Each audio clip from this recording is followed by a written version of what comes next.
I'm Elizabeth Joy. I'm an Austin-based actress and model, and I'm a dancer. I flew Chinooks on active duty, and I flew Blackhawks in the National Guard when I was in the Army, among other things, but those were my primary duties. I really enjoyed the Veterans Lounge. It's a great growing community of veterans in the industry, and it's becoming more and more fun, especially because I feel that immediate connection when we have that common bond.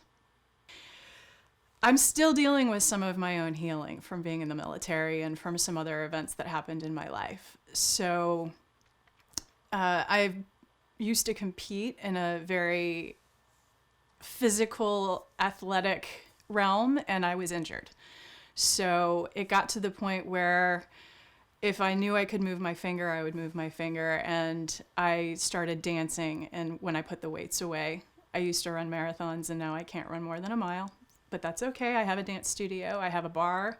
I have the BARRE bar, not the bar that you drink at. No kidding. The actor model who got me involved in the industry in the first place, his last name is Key. And he literally was the key to getting me into my first audition, which I booked and ended up doing as many pull-ups as I could, plus 2 more for an hour and a half. That was my first job. And they wanted non-actor, non-models.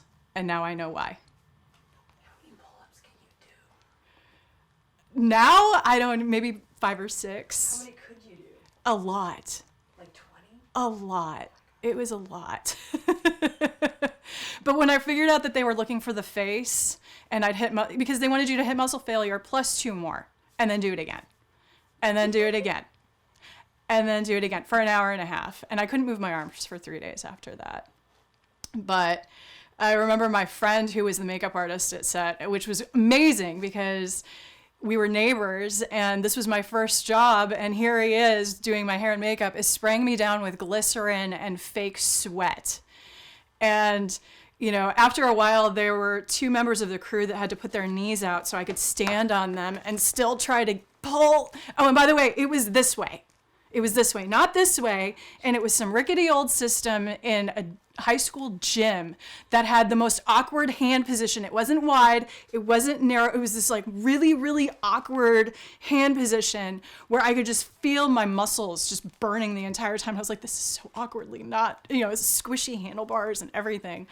And, you know, so I'm standing on their knees, I'm giving them the face, trying to get my head over the bar over and over and over again. And afterwards we had a still shoot, and I'm sitting on the bench like this. Sorry, I don't want to move too far forward, but I'm like kind of slouched over. And they say, hey, look tired. And I have the picture. Like, I'm literally like, are you kidding? No problem. Got it. So, but yeah, I finished that job and immediately went to my phone, texted my friend, Mr. Key. And I said, that was amazing. How do I do it? How do I do more? And he said, let me get you in touch with my agent. And that was 5 years ago.